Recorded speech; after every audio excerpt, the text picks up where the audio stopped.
I'm Georgie Coleridge and welcome to the SheerLuxe show. Today we have a packed show as always. I'm thrilled to say that Charlotte Collins has finally taken on the SheerLuxe Wardrobe Challenge and answered all your burning questions, from the piece she'd save in a fire to her best high street buys ever. Then we're talking to Natalie Fisher, the senior screening nurse at the Mole Clinic, who is breaking down moles, the changes we should look out for, what's normal, what's not, and trust me, just having been through it, you must not miss it. Then SL favourite Bettina Campolucci Bordi is sharing a few dinner party pics from her new book, Celebrate. But first, it's my fave! Welcome Heather, Laura, Georgina. There's no chat today, it's straight in there with things we love. Strong boot game today, ladies. Yes, I feel There's a bit of a theme going on. There's a bit of a theme. Heather was saying she feels left out. You're rocking your Doc Martens. Yeah. Hodge has got her boots on. You can't see her. We're all in our boots today. It was feeling quite autumnal when I got dressed this morning. It's cold out there today. Yeah. Really It's I'm so ready for nice it. finally to be in some autumn clothes. My Halloween stuff arrived yesterday. I was like, oh God, here we are again. Painted my nails black. Fancy dress. No, house decorations. Oh, right. I've basically I thought dodged that it. Lockdown has been my friend and I've managed to dodge. I think we were doing something to the front of our house. I couldn't do it last year. Year before it was lockdown and I'm finally like, I've got no more excuses. Wow. I've got to get Great, the I'll decks out. come and have a look. Spiderwebs, skeletons. Oh, Pumpkins. interesting. Now, I've got something that you stick in the window that says help on it with blood. My husband was like, seriously? You're like a total psychopath. Anyway, all good fun. Things we love. Things we love. Georgina, you're first on my list. Oh, am I? Okay. I always love your recommendations. There's some pressure. Right. What have you got for us? Okay, the first thing I've got is the jumper I'm wearing, actually. Oh, so so nice. this is from John Lewis. It's their And All Is it? range. Can I feel it? Yes, very warm. Oh, it's really nice. Yeah, really nice. And I just love, obviously, the sleeve. The sleeve is the selling point, and stripes are everywhere. I mean, who are you if you haven't got a striped? I actually haven't worn mine to the office yet because every day there's at least 5 people in the SheerLuxe office wearing their stripes. And all different iterations of Yes. stripes. It's amazing how everyone has seemed to find their stripe of choice. I Anyway, think we this need is a stripy mine. Thursday or something. Yeah, that would make a good picture. I like that one very much. And it was 59. £59. Yes. In-store only, sold out online. Oh, okay. I did get it online, but Okay. yeah. Anyway, it might come back. And/or I think they do some quite good things. What's number 2 on your list? Number 2 on my list. Ta-da! This is called Healthy Hoof. Oh yeah, I was intrigued about this. Yes, so this is a little kind of, it's a pot seen of this. cream that you put on your nails Is it like at a box? night. Yes, I've Yeah. seen this. So I went for a couple of back-to-back kind of shellac manicures, and I think I was watching something on TV and one listed, so I started the picking, and by the end of whatever I was watching, I'd picked off all of my nail varnish and I'd left that slightly frayed where you've actually taken off the top of that's your what mine nail. are like. Making my stomach go. Oh, and it all thin and anyway, I saw this on Instagram. I thought, great, I'll try it. So I got it. I've been rubbing it in every night before I go to bed. And it's only been about 5 or 6 days, but I can already feel that kind of strengthening coming How much back. is it? £16.99. Great. Yeah, I think it depends where you get it from. I It's have a look? quite a variety. So Is it doesn't called hoof smell. because it's got like Right. feet-related stuff. As Healthy well. It's hoof, got I a horse. think- It's got a picture of a Oh, horse. you've well used it. I think You've it's used it to do with maybe what people would put maybe onto their horse's hooves. I'm not really sure. It's like mane and tail. It's best Yeah, not to yeah, think that's what about I- the the fact that you brand I might be was using your thinking horse of. product in your hair, but it's quite shampoo. Oh yeah, that appeals to me. That appeals to me. I actually, oh God, why did anyone would have gels? I had gels this summer and I just peeled them off. And I'm known for having long nails, and then now they've been short because I totally. Yeah. It takes Right. ages for I them know, to recover it's as just well. not worth So it if you ask me. Anyway, healthy hoof. Number Fine. 3. Number 3. So I've actually got a different version. This is a vegan tomato pesto. So my son can't have dairy, and I find that anything that contains cheese that's vegan basically is quite disgusting. The vegan cheese is generally, it looks great, but it kind of smells of whatever it's made from. So it might be like a coconut or a tofu or something. Yeah. It never actually smells like cheese. But this, especially the green one, is actually brilliant. So I've been cooking with this, and it has. It's the first kind of pesto I found that's any good.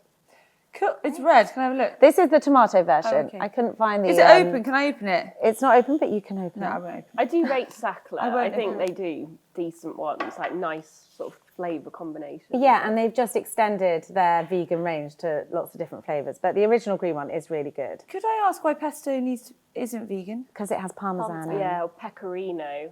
Oh, yes. Yeah. Oh, yes. Do you ever make pesto? Well, I used to, but I don't now. Not anymore. No. Cool. Oh, we buy that pesto. I didn't know that it was vegan, but it's good. Heather, you're next. I thought it was going to be you. Yeah, obviously I've got three. My first one is Nigel Slater's new cookbook, a cook's book. I'm a massive Nigel Slater fan because he just does things really simply. He kind of doesn't do recipes. He kind of just says like tomatoes, basil, pasta, say if it was a pesto thing. And it's more just about cooking with what you've got. So he's not mega precise. Well, He's I like just that. That kind works of for me. Yeah, all his recipes are like that. It's not good if you're somebody who really, really needs a recipe, but he just always has like really gorgeously written intros about like why he loves the dish, and it's usually him in his garden like picking up some veg, and then just it's more sort of inspiration. You've got to be quite a good cook though. But they're all very simple recipes. Okay. That's the other good thing about Nigel Slater. He's very old school, so they're kind of like classics sort of reinvented. I think he's quite good if you're not like... Also, I quite like that there are 500 new recipes in that. I always wonder how they come up with that. This is slim because it's a press copy, and it's just got a couple of good ones in. But I really liked the sound of the pine nuts and lemon cookies, which I thought sounded really nice. Like a bit of savouriness. So yeah, Nigel's new book, good Christmas present, I think. Okay, so number two. So yeah, my second one is Joe Allen, which is a restaurant that's been in Covent Garden for ages. It's like massive with celebrities and A-listers. Like when they've been at the theatre, like everyone sort of decamps there. I've never heard of it. Is that awful? Have you heard of it? I've heard of it, but I've not been. But I've definitely No, I heard haven't of it. been. Yeah, What kind of food? Like American sort of brasserie, French brasserie style. It's amazing. Dear. But they've just moved it, like during lockdown, it kind of closed, rents rising and all that stuff. So they've just reopened it. Obviously, it's had a big old refurb. It's now owned by, or sort of operated by Russell Norman, who did like Polpo and all those good restaurants. And the new head chef is Gary Lee, who was head chef at the original Ivy for the last 15 years. So they've brought this sort of dream team in. And it's just so fun and nice. It's like really darkly lit. Yeah, I went last week. So really darkly lit. Loads of those old sort of like French posters for like, you know, gin and martinis on the wall, like really good cocktail list with like little... It sounds gorgeous, fabulous. I'm Georgie, together. the bar snacks, they have truffled cheese toasties, like tiny little squares, which you can have with a You cocktail. are saying all the right things. I can't believe this. I also hate going out for supper before the theatre. I hate eating before. A, it sends me to sleep. Yeah, B, me I don't too. like eating early. Well, so it's open late. Yeah, music to my ears. I love But that. like, it's kind of like the food you'd expect at the Ivy, like, you know, amazing chips, like a secret burger, which shepherd's isn't... pie? Yeah, I don't know if there's a shepherd's pie, but there's like some of that sort of comforting stuff. Amazing smoked salmon to start with, but yeah, it's really, really good. Oh my God, Very glamorous. I am going, Yeah, Heather. It's great for people watching. You have all the best tips. Okay, and number three. So Last Night in Soho, which is a film that's coming out in a couple of weeks' time. I went to a preview on Tuesday and it was amazing. Really? So it's a new Edgar Wright film who did Baby Driver that came out a couple of years ago. Oh, I love that film. And yeah, it's set in the 60s and the present day in Soho, so that Carnaby Street, all that fun 60s stuff. The fashion's amazing. It's got Anya Taylor-Joy in. Oh, I'm so glad you loved it. Yeah, it's great. It's a horror, but not. Like the third, suddenly I was like jumping and like nearly screaming because it's a bit jumpy. It's not like, it's not horrible, but it's, the rest of it sort of lulls you into this like mystery, and it's all glamorous, amazing soundtrack and singing, and then all of a sudden you're like scared out of your wits. But it's not a horror, it's like a thriller, but it's like amazing. Dead Calm.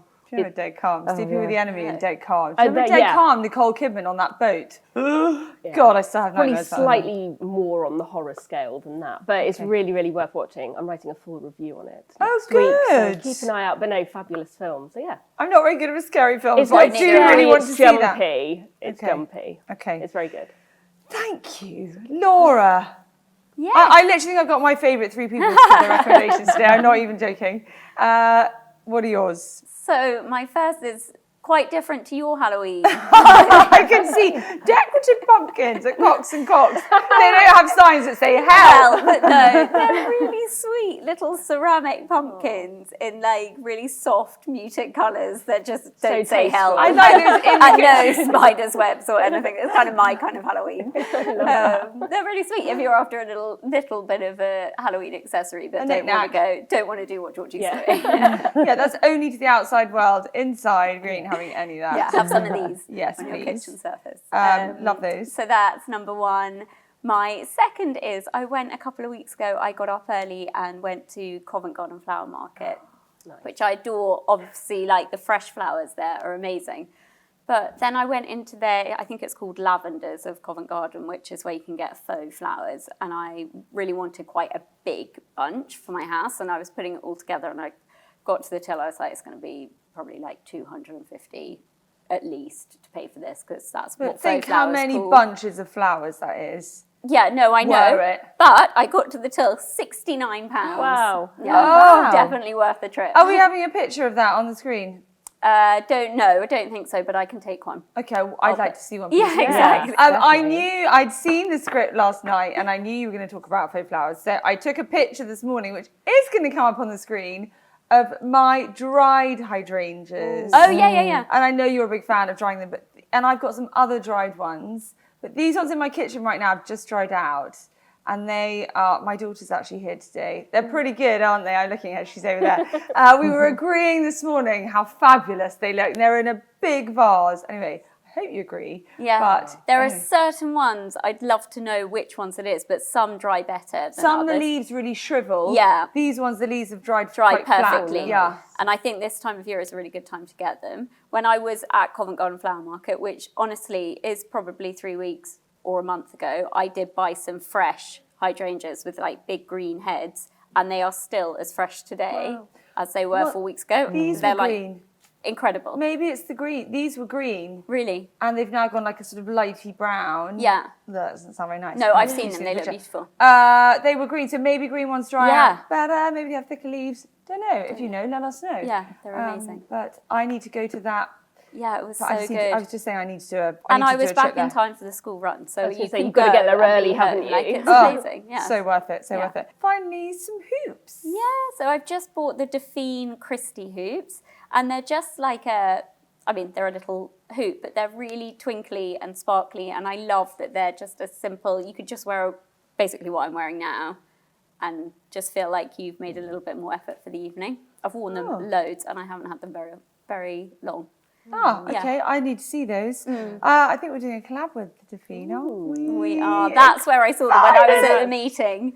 And we were sort of rummaging around, and I've got to have a pair of those. They're so good. And what is to come is going to be mega. I haven't seen anything yet. I cannot wait. We've got our first collaboration with Addison Ross coming any minute now. Can't wait for my tray. Have you ordered a tray? I have, yeah. Oh, they are so. Which colour? Blue or pink? Pink.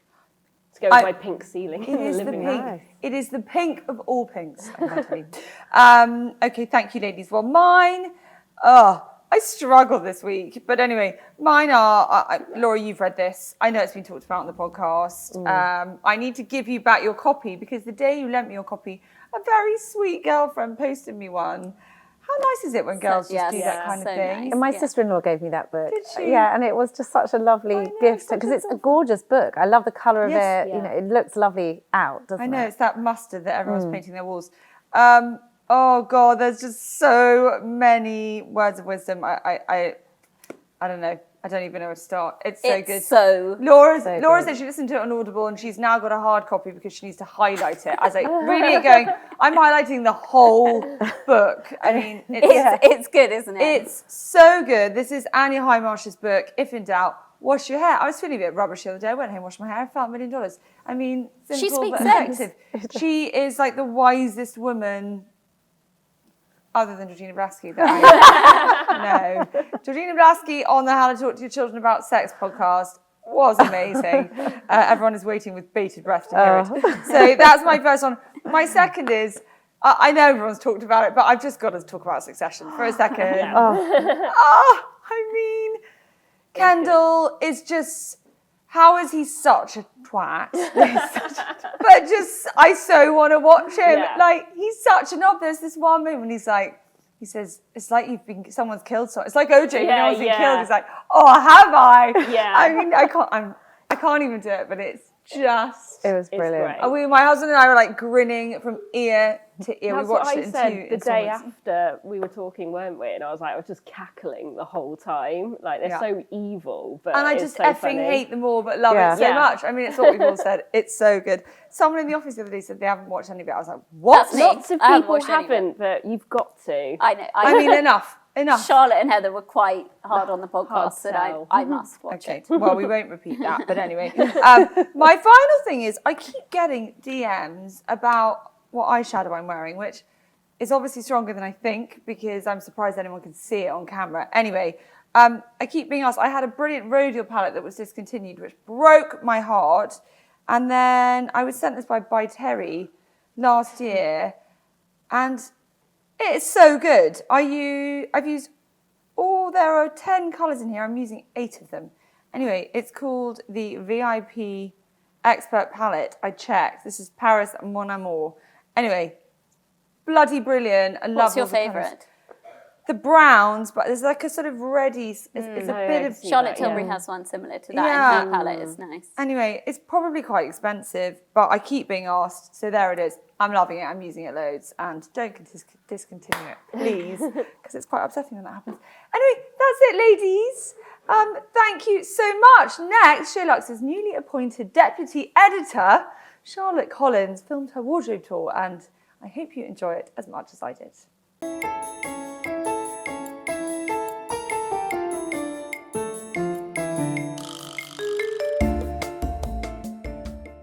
Hello everybody, it's me, Charlotte, and welcome to my home and my wardrobe challenge. The SheerLuxe team are on hand in the office, ready to ping me lots of challenging questions about my wardrobe, clothes, so let's get started.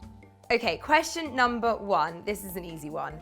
One piece I've lived in so far this season. That would be easier if it wasn't so bloody warm and muggy, but I'm gonna find you something that I normally live in autumn.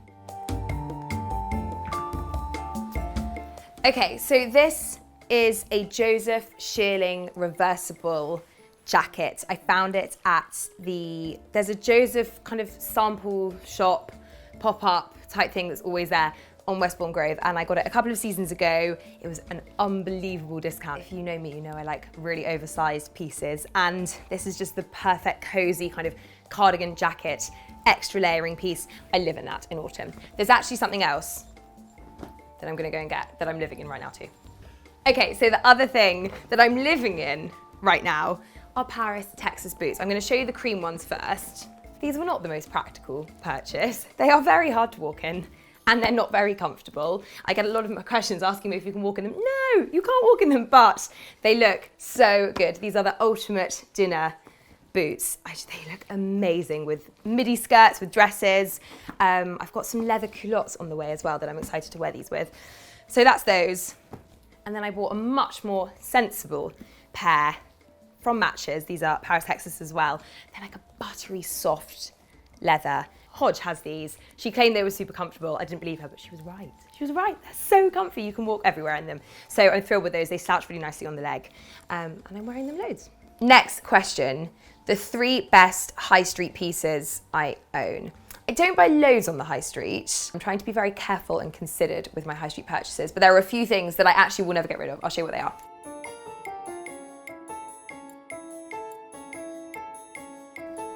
Oh, I've got like 5. All right, screw it. I'm gonna add in a few bonus rounds. So, number 1 is this blue stripy Arket shirt. Arket do the best men's androgynous oversized shirts on the high street. I have this in white as well. I wear it a lot as a layering piece because it's got these great long cuffs. It's a really nice long oversized fit. I also wear it over swimwear in the summer all the time as well. So that is a great high street buy. Number 2 is this River Island Studio blazer. I have the trousers as well, but they're in the wash. So I'm just gonna show you the blazer, but the suit is epic. It's very Hailey Bieber vibes, very oversized. It's from their latest studio collection, but it's a really good boxy blazer, perfect for this time of year. another oversized jacket. This is a bomber from All Saints. I got this last week, but I think it's such a good purchase. It's quite hard, depending on what industry you work in, to differentiate your work wardrobe from your weekend wardrobe. So because I wear kind of casual clothes to work, I like to buy extra casual pieces that I save predominantly for the weekend. So this bomber is a gym leggings and hoodie extra, but it's got this fab faux sheer link detail. I really size up. This is a size 14. I love it. Big and baggy. But yeah, great. And it's really warm as well. Speaking of really warm, I can't talk about favorite high street buys without mentioning the Free People coat. This I saw in store last Christmas when we went in to do a little bit of filming, and I fell in love with it. It is the toastiest, warmest, coziest coat in the whole world. It's got this fat cream faux fur lining. It's so cozy, and I mean, forget your kind of heat tech or your clever puffer coats. Nothing will keep you warm like this coat. I have to save it for like the depths of winter.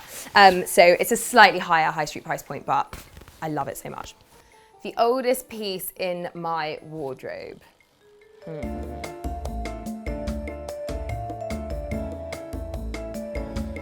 So probably the oldest piece in my wardrobe is this Topshop RIP trench. It's a little bit dirty, it's a little bit stained, but I'll show you, it is just the perfect like trend trench. I love the sleeves so much. I often roll them up like that, and it's just such a good oversized forever trench. I'll never get rid of this. The most glamorous thing I own. It depends how you define glamour, because I don't think my dress sense is traditionally glamorous. Obviously, I have a lot of pajama sets. This one's from Asino, but I'm going to show you another one that I love. I always feel very glamorous in this Olivia von Hal silky set. I mean, how can you not feel glamorous in this? It's so decadent and indulgent and statement. Like, I really do live in them. Like, I think I wear them a lot more than probably one should wear pajamas out and about. But yeah, this with a pair of heels or a pair of velvet flats, it's kind of my dinner party or warmish weather go-to. So yeah, I always feel glamorous in that. The other thing, so this is the dress that I wore for our welcome party for our wedding, and I had this made by a really talented dressmaker. Her name is Moss. We'll link her in the show notes below. And we had loads of really fun fittings. She cut it exactly to my measurements, and it's another piece I will just have forever, and I always feel really glamorous in this too. One handbag I would save from a fire. I've got two. This bag has seen better days. This is the Celine Phantom bag, which is so stupidly impractical. It is so heavy by itself. It doesn't have a long strap. It doesn't do up. So it's not a practical purchase, but I've never fallen in love with an item in the way that I've fallen in love with this bag, and remain a bit in love with it. I just think it is, I still look at it and think it's the most stunning handbag I've ever seen. I've completely ripped the lining. I'm not very sentimental about designer things. I'm quite happy to kind of sell things on to fund other new things, but I will never ever part with this. I will just absolutely love it forever. How can I not talk about this bag? I'm very lucky. This was a 30th birthday present, and people ask us a lot on SheerLuxe about investing in a designer bag and should you always go for a classic colour. Personally, I think a bright colour is actually something that I get more wear out of. This looks so great with grey, with camel, with navy in winter, and then with all fun colours in summer too. So it has worked very hard for me so far this year, and I'm just obsessed with this colour. I just love it. A brand I go back to time and time again. Obviously Asino. I wish I could wear more Asino. Asino's quite expensive, but I love everything they do. There's another brand as well, actually, hang on. A couple of things here, a couple of bits from Piece of White, which again is a brand that we love at SheerLuxe. We talk about them a lot. And here are just two of my favorite things. I've got a couple of dresses as well for summer. But this jacket, which I love. I mean, obviously I've got fake tan around the edge of it, but it's just such a good jacket. This is giving me ringmaster vibes, which I love. It looks so great with high-waisted jeans or with a dress, and it's quite thick as well. It's more substantial than it looks. And then this top, which I just wore this weekend for dinner in Paris, actually. I love how simple it is, but it just makes such a statement. It's got this amazing ruffled neckline. So that's gotten quite a lot of use over the years too. So great brand for something a little bit special. Something I can't wait to wear this winter. I know exactly what that is, actually. This jumper is a brand called Baba, B-A-B-A-A knitwear. They're a Spanish brand that I've been eyeing up for ages. I'm just a bit nervous about customs fees post-Brexit. So I actually ordered it to Mallorca when I was there in the summer. And I'm so pleased I did. I've therefore been waiting months and months to wear it because it's so thick and heavy. It's 100% wool. My resolution for winter was to wear more colour. So I'm going to be adding this to, actually, I've just remembered something else fun and colourful that I bought. Hang on, wait there. I haven't worn these yet either. These are from Rotate. They're faux leather. Trousers, which I just think is so cool. So yeah, I'm gonna be wearing this purple jumper with these fun blue trousers and my white heels, and I'm gonna feel colourful and fabulous this winter. Here's an interesting one, something I always get compliments on. I get compliments on a lot of blazers, but I feel like we don't need to look at more grey and navy blazers. So I'm gonna show you something else. Speaking of knitwear, this Iro knit. This was another savvy sale purchase, actually. This was in the Net-a-Porter sale years and years ago. It is like the hardest wearing, most amazingly oversized, beautiful jumper. Again, it's one to save for when it's really cold, but when I don't know what to wear and I'm going out for dinner in that bitter winter weather, this pair of leathers, some boots, can't really go wrong. So yeah, people are always commenting on this piece. Favorite shoes I own? That's a really hard question. I'll just show you loads. Hang on. So obviously these aren't my day-to-day shoes, but this is the wardrobe challenge and you want to see some fun stuff, right? So I'm going to show you my favorite fun shoes. So these are from Marni. They were a purchase from the Outlet about 105 years ago. And I've actually worn them loads. I did wear them to a wedding this summer.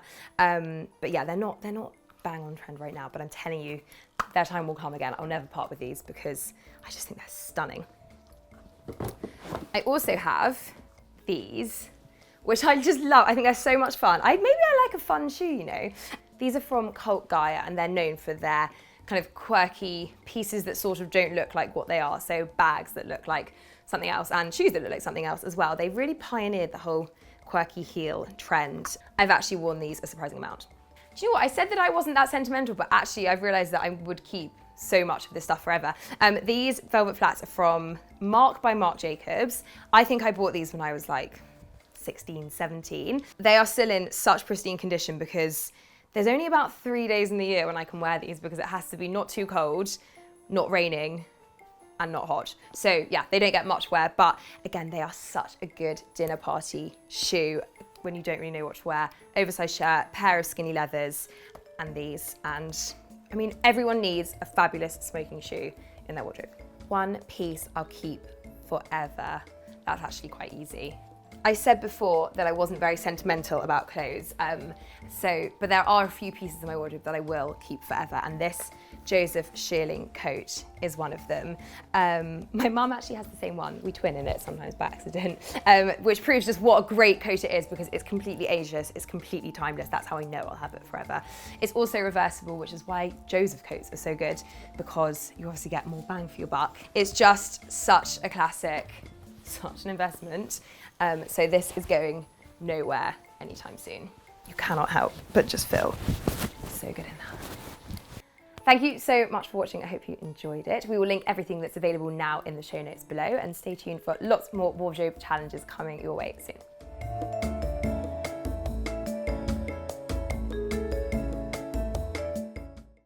Thank you, Charlotte. I want that Shearling coat. Just such a forever piece. Now, with skin cancer being the 5th most common cancer in the UK, and stats showing that catching it early makes it very easily treatable, we sat down with Natalie Fisher, the lead screening nurse at the Mole Clinic, to chat about how to arm ourselves with the knowledge we need to keep our skin in its best condition. Here we Big go. day, guys. Big day. Let's go in. Oh my god, look at the cuff. The cuffs are great.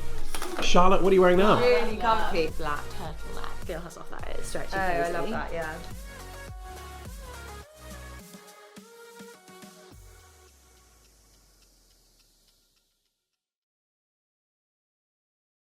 Welcome, Natalie. It's such a pleasure to have you on. Now, the Mole Clinic is on a mole screening mission to help everyone detect skin cancer as early as possible, which is obviously great. Can we start by talking about what the difference is between moles and freckles? Because, I mean, we here didn't really know. So can you differentiate them for us? Yeah, sure. So moles are more permanent fixtures in the skin, and they involve, they go deeper into the skin, whereas a freckle is quite superficial. And what you might notice with freckles is they tend to get darker in the summer months and lighter in the winter months, whereas moles stay quite static throughout the year. And is a mole always raised? No, not necessarily, no. So moles can be flat, they can be soft and raised, they can be firm and raised. So there are different types of moles. There's not just one type of mole. Okay. And obviously, you know, Georgie mentioned in the intro that skin cancer now makes up a fifth of cancers in the UK. But is it always, you know, a horrible death sentence? Like, how, you know, there are different levels of skin cancer, aren't there? There are different types of skin cancer. So actually, although we're always talking, we focus primarily on melanoma. Melanoma is a skin cancer that appears within a mole that's changing. And it's right that we focus on this one because this is the worst type of skin cancer. It does have the ability to spread, so we do need to be talking about it. But actually, the most common type of skin cancer doesn't appear in a mole. It appears as a pink spot that doesn't heal. So it's that non-healing that should be ringing alarm bells in your head.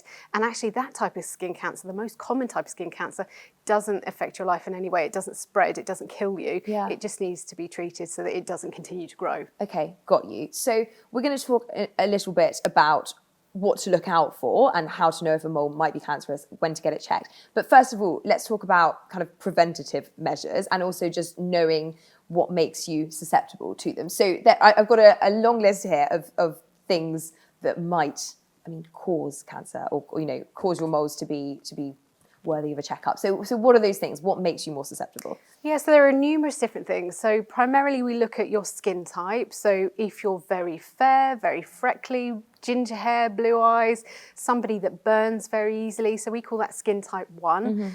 So that would put you at risk. If you have a lot of moles and sometimes a lot of unusually shaped moles, that's another risk factor. But does that mean that if you've just got one or two that are unusually shaped, that you're less likely to get skin cancer? Or, you know, how does that kind of work on a scale? Yeah, so it reduces your risk slightly as opposed to somebody with a lot of unusually shaped moles, but you would still need to have those moles checked anyway. So those are your first risk factors. We also look at family history. So if there's a family history of skin cancer, this increases your risk. Personal history of skin cancer, and also your past history of sun exposure. So blistering sunburns before the age of 18. And, you know, if you're somebody that enjoys getting a tan, using sunbeds, unfortunately, all of these things increase your risk. And just on that, obviously so many of us, you know, made terrible sunburning mistakes when we were in our teens. Yeah. Does that mean that even if you don't have moles you're worried about, you should go and have, you know, your skin screened just in case, because we've had that kind of damage and exposure? Absolutely. And you're talking to a child of the 80s. I'm guilty of that. We're so guilty. It's terrible. We would actively, at the Mole Clinic, we would actively encourage you to have your skin checked at least once every 12 months. It's not something that we talk about enough in the UK. You've rightly identified that it's the 5th most common cancer, and actually it's one of the worst cancers affecting the younger age groups as well. So the fact that we're unable to offer a skin screening service in the NHS means that these lovely private services are able to take that on, and I would encourage everybody to have that done. Yeah, well, you sound totally right. We'll talk a bit about what the Mole Clinic does towards the end, but going back to things to look out for, reasons why you might be more susceptible, what else? So we'll move on to things to look out for then, yeah? Sure. So I would encourage everybody to be really familiar with your skin, know what looks normal for you. Check your skin once a month. When you get out the shower, make it a monthly habit. Check your skin top to toe, and really what's important is knowing what looks normal for you. That way you can identify anything new, so any new moles that pop up. We shouldn't really be developing new moles after about the age of 35 or 40. So anything new after that age should be looked at, and anything changing. So when you're looking at your moles, be aware of what they normally look like. If they're changing in terms of size, shape or colour, or behaving in a way that's not normal. So if it's bleeding, anything like that, go with your gut instinct, have it looked at. Because with all types of skin cancer, early detection is key. So if we pick up on these things early, normally they're very treatable. Okay. You touched earlier when we were chatting about the difference between men and women and different places on our body. Like, I know there's no hard and fast rule, but there are certain areas in the body that women should be looking out for more, right? Yeah, absolutely. So we do know that in terms of melanoma, so that worst type of skin cancer, actually in men, the vast majority appear on their backs, and in women, they're on the calves or lower legs. And we think that's because of our behaviours. So women tend to wear skirts, men tend to sunbathe with their tops off. But that doesn't mean don't check out other areas as well, but it just means that those are high-risk areas. Sure. And can I ask you quickly, whilst we're doing different groups of people, on children, because again, you mentioned that the chances of cancer, skin cancer for children are pretty low, even if they do have moles, right? Absolutely, yeah. So the risk of skin cancer in children is incredibly rare. Normally, if there is any concern there about children, there's a family history and those children will be checked anyway. So it is incredibly rare. Do expect, if you're a parent and you're worried about your children's moles, we tend to develop all of our moles during early adulthood and childhood. So chances are your children will develop moles as they're growing up, and those moles tend to grow a little bit with them. But really my general rule of thumb is if you've got any concerns, just have them looked at, but just bear in mind that the risk factors in children are really low.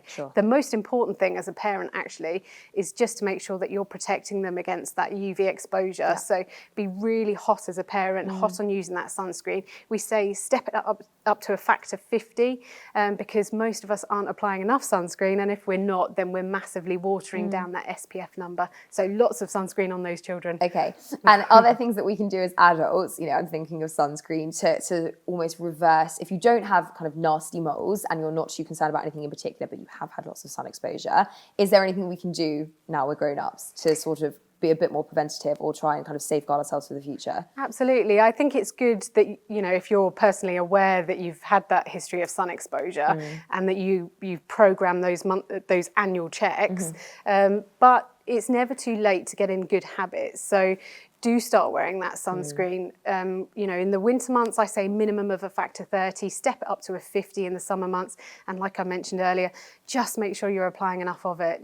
The sun, we know that 86% of skin cancers are caused by the sun and UV radiation. Really? Yeah, so I cannot preach sunscreen enough. That's really, really important. That's a scary stat, isn't it? Let's talk about particular moles. If you're concerned about one specifically, and we know to look out for it changing, what are the things exactly, the changes to be mindful of?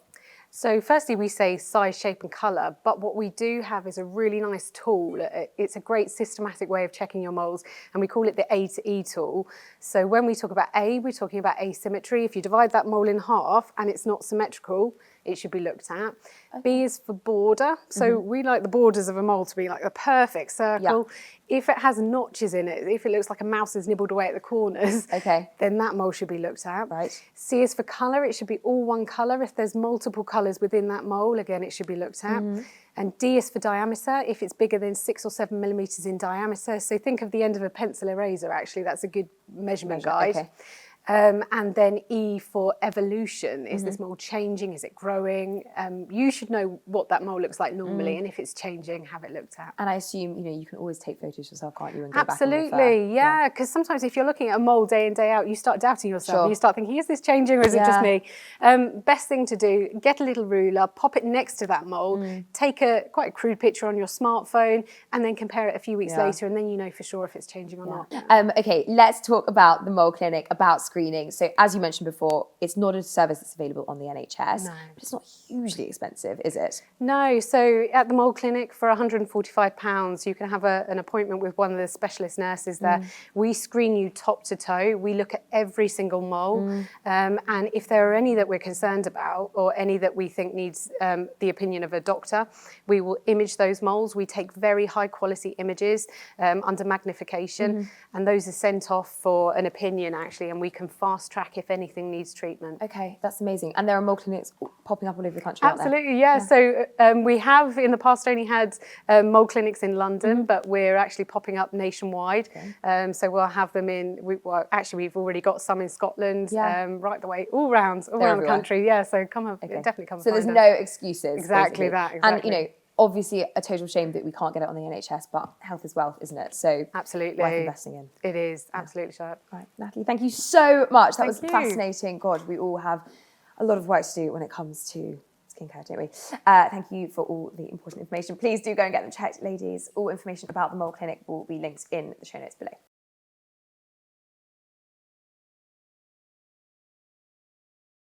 Welcome back. Next today, Bettina Campolucci Bordi is here to inspire us in the kitchen. Her new book is called Celebrate, and it's filled with delicious plant-based recipes for any type of celebration you might be having. She's picked 3 dishes which she suggests would make an amazing dinner party menu.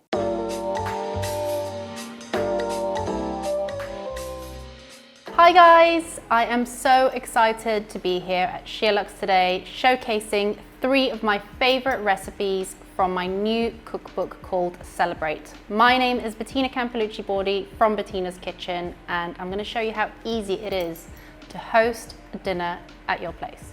We're going to be making 3 recipes. 1 starter, which is crushed new potatoes with a lovely oat creme fraiche on top with dill. The second dish is going to be a creamy polenta with lovely roasted broccoli on top and a killer dressing. And last but not least, for dessert, we're going to be making a chocolate mousse. Clean, wash, pre-boil your new potatoes, drain them and put them on a flat surface. And we're going to squish them with the back of a glass. Add some olive oil on top, some salt and pepper, and then whack them in the oven until nice and crisp. Sour cream topping that's going to go on our crispy new potatoes. Oat creme fraiche, some chives, some lemon juice, salt and pepper, some gherkins, some mustard, add some dill, and some chopped chilli. Give it a mix. Put your lovely crispy potatoes onto a serving plate.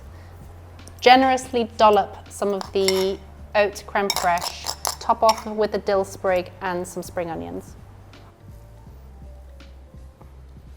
So these are my crushed crispy new potatoes, dolloped with some lovely oat creme fraiche with dill and lots of goodies inside. It's the perfect little nibble or starter with some lovely drinks. I'm just going to blanch the broccoli in some water with some grated ginger and some lovely tamari, which gives it a nice umami salty flavour. Once it's been blanched, I will show you what to do next. Now I'm going to make the dressing that's going to go on top of the polenta and the broccoli, and we're going to start off with some chopped apple, some chopped gherkin, some capers, some red onions, salt and pepper, olive oil and apple cider vinegar, and give it a good mix. I'm just going to add some polenta into our pan, some water. I'm going to add some salt and pepper, some nutritional yeast, plant cream, and some chives. Whilst the polenta is cooking, I am just going to prep the broccoli. And I'm just going to quarter the broccoli, brush with olive oil and add some sprinkles of sesame seeds. And I'm going to pop those into the oven.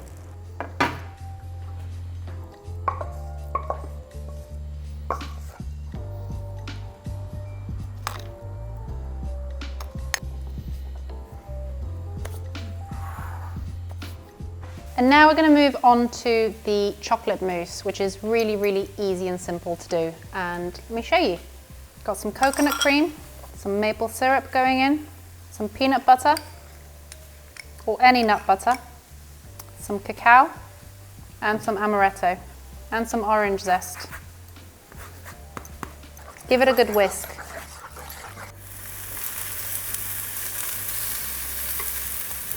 Layer the chocolate mousse on top of the orange. Make sure it's not too hot. Refrigerate the mousse for a few hours until it's nice and cold just before serving. You can easily make this the evening before. Right, so this is my chocolate and orange mousse that you can make ahead and really tasty. Thank you so much for having me, SheerLuxe. This is my dinner party special with my 3 favorite dishes from my new cookbook called Celebrate, plant-based recipes for every occasion. My name is Bettina Campolucci Bordi, and for more recipes, you can follow me on Bettina's Kitchen.